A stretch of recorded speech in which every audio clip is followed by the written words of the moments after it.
है, हर पेपर को leak KIA जाता है। वो पुलिस इलीगल, पुलिस हमें अरेस्ट नहीं कर सकती है। पीसफुल प्रोटेस्ट है ये, हम परमिशन मांगा था लेकिन परमिशन दिया नहीं, लेकिन हम हमारे हक के लिए रास्ते पे आएंगे।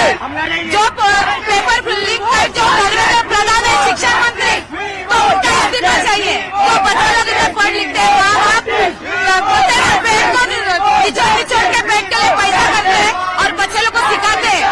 मुलासोबत आला तो माझा बहिणीचा मुलगा आहे, बहिणीचा मुलगा आहे, त्याच्याबरोबर आम्ही आले। चॅनलला दाखवताय का बघू द्या। मला सांगा पोलिसांनी आता डिटेन केलेलं आहे, पोलिसांनी डिटेन केलं, ताब्यात घेतलेलं आहे आंदोलकांना। पोलिसांनी 10-12 मुलांना ताब्यात घेतलेला आहे। हो, आता तुम्ही पोलीस स्टेशनला काय करणार? आता आम्ही ते थांबणार, थोड्या वेळ बघणार आणि पोलीस स्टेशनला सगळे जाणार। पण आता आपण आंदोलकांशी संवाद साधला,